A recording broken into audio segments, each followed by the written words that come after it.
और MP express में सबसे पहले बात करते हैं जूडा की। महामारी के बीच मरीजों का इलाज छोड़कर हड़ताल करने वाले मध्य प्रदेश के जूनियर डॉक्टर्स पर प्रशासन सख्त हो चुका है। जबलपुर के नेताजी सुभाष चंद्र बोस मेडिकल कॉलेज के डीन ने बाकायदा एक प्रेस नोट जारी किया और इसमें कहा गया है कि इस्तीफा देने वाले जूनियर डॉक्टर्स को 10 से 30 लाख रुपए भरने होंगे। प्रेस नोट के अनुसार साल 2018-19 सत्र से पहले दाखिला लेने वाले छात्रों को 10 लाख रुपए और 2020 में प्रवेश लेने वाले छात्रों को 30 लाख रुपए का शैक्षणिक शुल्क जमा होगा।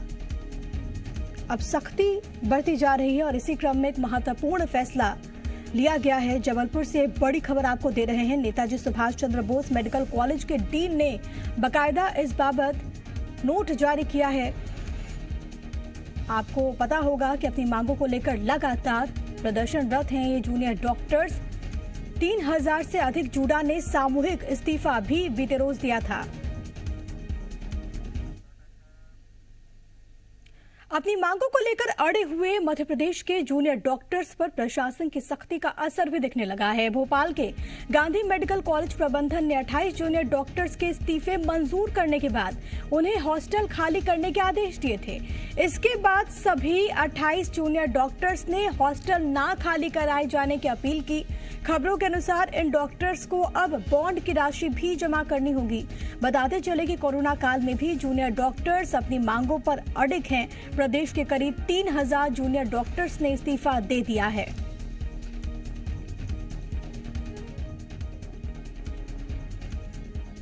जी, अभी एक दिन में तो नहीं कर सकते। कल ही आया है ये नोटिस। हमने हमारे डीन सर से मोहलत मांगी है इस चीज के लिए कि रिक्वेस्ट भी करी है कि थोड़ा सा हमें हमारे ऊपर नरमी बरतें और इतना हार्श स्टेप ना लें, क्योंकि अनजान शहर में हमारे पास कोरोना टाइम में जाने के लिए और कौन सी जगह है।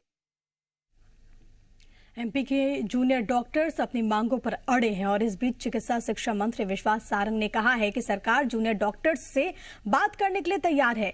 इसके बावजूद वो हड़ताल पर अड़े हुए हैं। उन्होंने ये भी कहा कि सरकार जूनियर डॉक्टर्स के खिलाफ कार्रवाई नहीं करना चाहती। विश्वास सारंग ने आरोप भी इस दौरान लगाया है।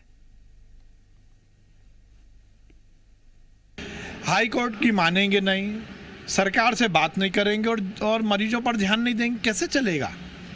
ये समय नहीं है हड़ताल का। और सम्मानीय हाई कोर्ट ने जो कहा, सम्मानीय हाई कोर्ट ने कहा है कि हड़ताल समाप्त करें और एक कमेटी बनाई, उससे बात करें। उनकी मांगों को हम पहले ही मान चुके हैं। हम तो कहीं भी किसी भी तरह का संवादहीनता नहीं करना चाहते, हम बातचीत करना चाहते हैं।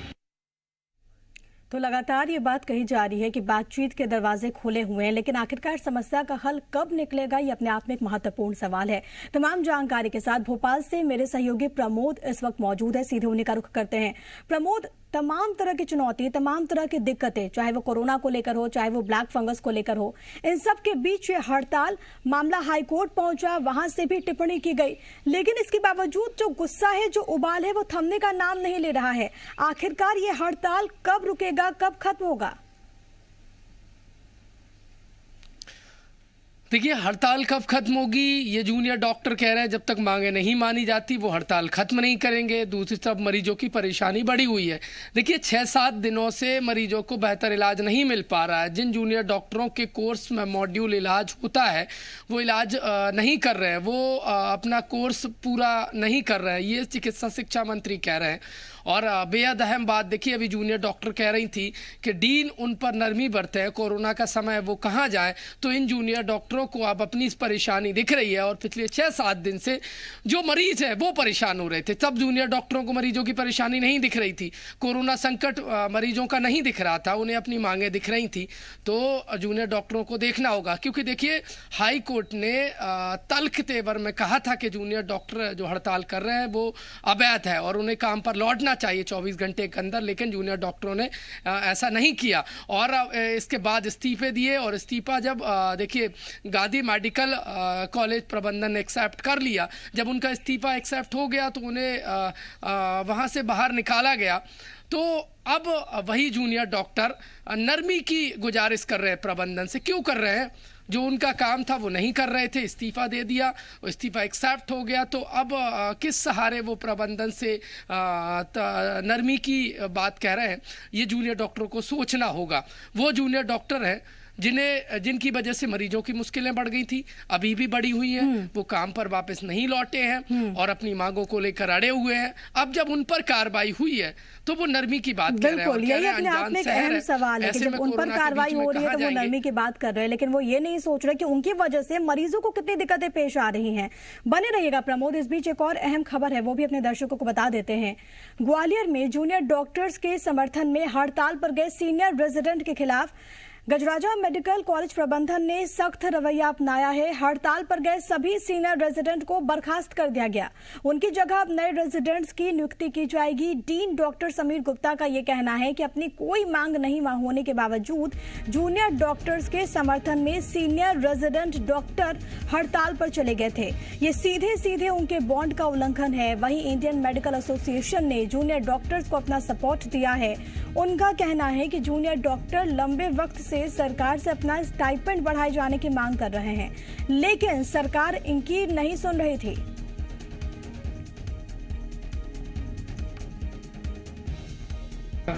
इस समय जब यहाँ पे क्राइसिस चल रहा है, जूनियर डॉक्टर से आपकी स्वयं की कोई मांग नहीं है तो आप हड़ताल पे नहीं जाएं, परंतु वो हड़ताल पे चले गए हैं। तो मजबूरन आज सरकार के निर्देश पे उनके टर्मिनेशन ऑर्डर निकल गए हैं और नए सीनियर रेजिडेंट को भर्ती करने के लिए नया एडवर्टाइजमेंट आज जारी कर रहा है। पूरा है और हम चाहते हैं कि मुद्दा जल्दी से जल्दी सरकार सुलझाए। ऐसा ना करे कि 4-6 दिन 10 दिन टाले, फिर समझौता करे, उसके बाद मामला फिर सुलझाए। सरकार को चाहिए कि जब ये मांगे इनकी जायज़ हैं तो उसको पूरा करें। इधर कोरोना की तीसरी लहर की आशंका को देखते हुए एमपी सरकार की तैयारियां आपको बताते चले कि सीएम ने बेड्स की उपलब्धता, स्वास्थ्य कर्मियों के पदों में वृद्धि की ट्रेनिंग की रणनीति, ऑक्सीजन सप्लाई में आत्मनिर्भरता के लिए प्लांट्स के निर्माण कार्य में तेजी लाई जाएगी, बातें कही जा रही है। प्रदेश में ऑक्सीजन के भंडारण की क्षमता बढ़ाई जा सकती है, ये भी एक अहम जानकारी है। केंद्र ने प्रदेश के लिए 78 पीएसए ऑक्सीजन प्लांट स्वीकृत किए हैं। लगातार कोशिशें इस वक्त तेज, क्योंकि तीसरी लहर की जब बात हो रही है और ऐसे में कोई दिक्कत ना आ जाए आम लोगों के साथ, इसको लेकर सरकार सजग नजर आ रही है।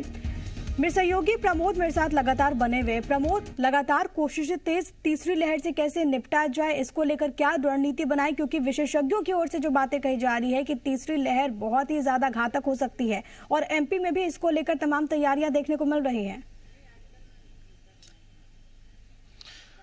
बिल्कुल, देखिए जो संभावित तीसरी लहर आने की बात कही जा रही है उसको लेकर मुख्यमंत्री ने एक अहम बैठक की थी और अधिकारियों को निर्देश दिए हैं कि तमाम तैयारियां पूरी कर ली जाएं। दूसरी लहर के दौरान जो दिक्कतें फेस की गई, ऑक्सीजन की कमी, बेड्स की कमी, इसके अलावा हम बात करें तो दवाइयों की कमी, वो तीसरी लहर में फेस ना करनी पड़े और तीसरी जो संभावित लहर है उसके आने से ठीक पहले ही तमाम तैयारियाँ पूरी कर ली जाएँ। देखिए बेहद अहम बात मुख्यमंत्री ने यह भी निर्देश देते हुए बात कही है कि प्रदेश के उन तमाम जिलों में जहां पर ऑक्सीजन प्लांट लगाए जा रहे हैं जल्द से जल्द उनका कार्य पूर्ण हो जाना चाहिए और मध्य प्रदेश ऑक्सीजन उपलब्धता पर आत्मनिर्भर बन जाना चाहिए।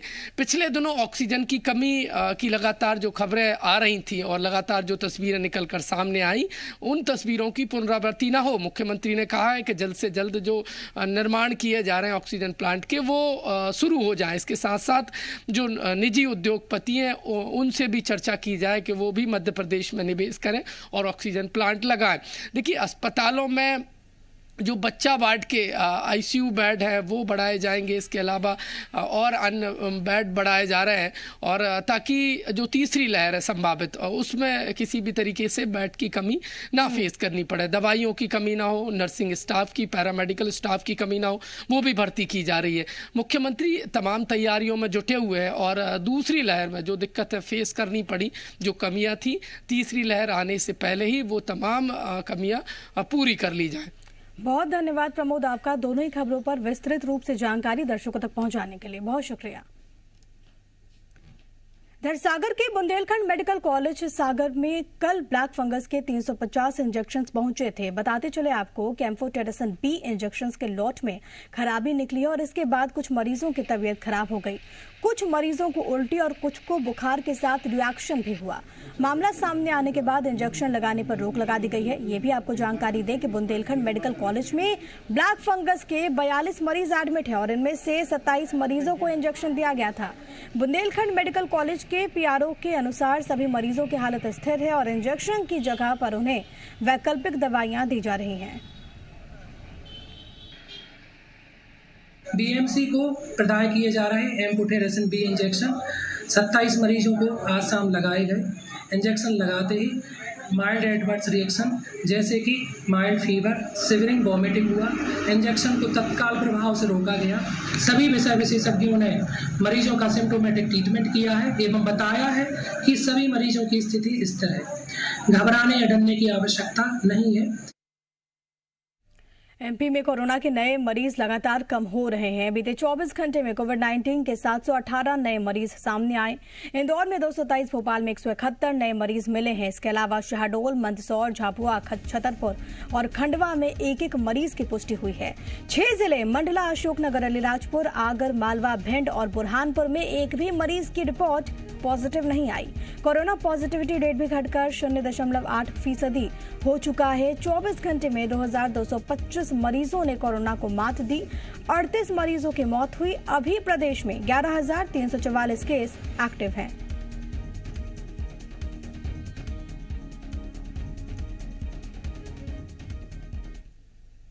वहीं बैतूल पुलिस ने छिंदवाड़ा के व्यापारी से लूट मामले का खुलासा करते हुए 8 आरोपियों को गिरफ्तार किया है, जिसमें से 2 नाबालिग हैं। आरोपी नकली हीरा गिरोह चलाते थे। घटिया क्वालिटी के हीरे नागपुर से लाकर असली बताकर बेचते थे। 31 मई को छिंदवाड़ा के व्यापारी प्रिंस सोनी ने आरोपियों से 2.5 लाख रुपए में 5 नग हीरे खरीदे। इस दौरान जब उन्होंने और हीरे खरीदने की इच्छा जाहिर की तो आरोपी हीरे लेकर पहुंचे, लेकिन इन हीरों की क्वालिटी खराब होने से व्यापारी ने खरीदने से इनकार कर दिया। तब आरोपियों ने बंदूक की नोक पर व्यापारी को बेचे गए 5 हीरे और उनके 2.5 लाख रुपए लूट कर फरार हो गए। व्यापारी की शिकायत पर एसआईटी टीम गठित की गई, जिसने झारखंड से एक आरोपी को गिरफ्तार किया। पूछताछ के बाद बाकी के आरोपियों को पकड़ा गया। आरोपियों ने बताया कि घटिया क्वालिटी का हीरा नागपुर से लाकर यहां पर असली बताकर बेचते थे। इन हीरों को छिपाने के लिए खाली कैप्सूल का इस्तेमाल करते थे। आरोपियों के पास से 5 असली और 250 नकली हीरे, 2 कट्टे, 2 जिंदा कारतूस बरामद किए गए। हीरो की कीमत करीब 55 लाख है, जिन्हें आरोपी 2.5 करोड़ में बेचने की फिराक में थे। इसमें 31 तारीख को जैसे ही हमारे पास रिपोर्ट आई, एसआईटी ने चारों तरफ हम लोगों ने सर्चिंग की। सीसीटीवी के आधार पे कुछ फुटेज हमको मिले और उसी आधार पे हम लोग आगे बढ़े और 8 आरोपियों को इसमें राउंड अप किया। वहीं रीवा में दिन दहाड़े बंधक बनाकर लूट का मामला सामने आया। लुटेरे मीटर रीडर बनकर घर में घुसे और पति पत्नी को बंधक बना लिया। विरोध करने पर लुटेरों ने चाकू से हमला कर दिया, जिसमें युवक गंभीर रूप से जख्मी हुआ है। लुटेरे 1 लाख रुपए नगद, 3 किलो चांदी, 15 किलो सोना लेकर फरार हो गए। दिन दहाड़े हुई लूट की वारदात से पुलिस प्रशासन पर भी सवाल उठने लाजमी हो गए हैं। वहीं पुलिस अब केस दर्ज करके आरोपियों की तलाश में जुटी हुई है। विवेचना हमारी शुरू हो गई है। हमारी सारी टीम आ गई है, फोरेंसिक टीम आ गई है और सारी टीमें, साइबर टीम सब लग गई है और उम्मीद है कि हम बहुत जल्दी खुलासा कर देंगे।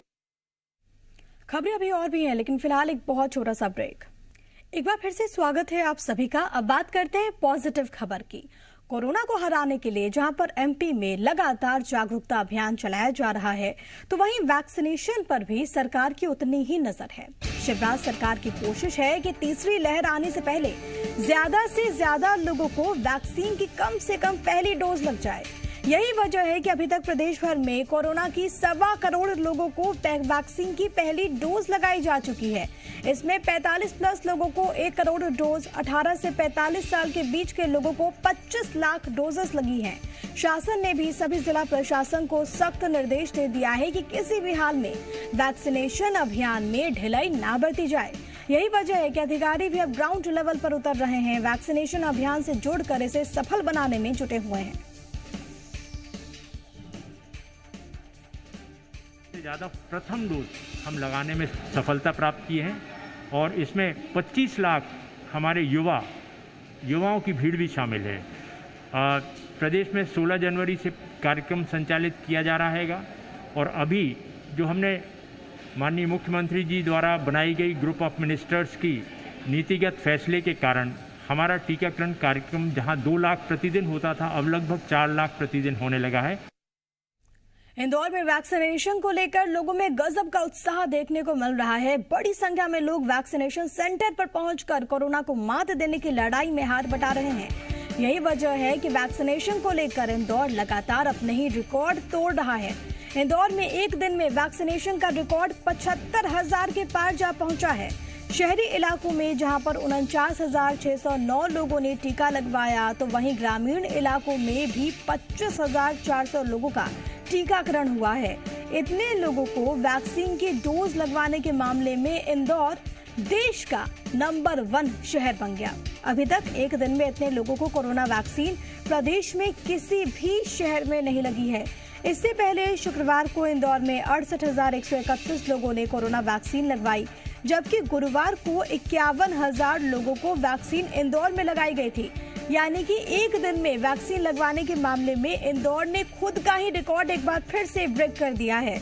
आपको बताते चले कि वैक्सीनेशन को बढ़ावा देने के लिए इंदौर के शहरी और ग्रामीण इलाकों में ड्राइव इन वैक्सीनेशन की सुविधा भी दी गई है, जहां पर गाड़ी में बैठकर आम जनता कोरोना की वैक्सीन लगवा सकती है।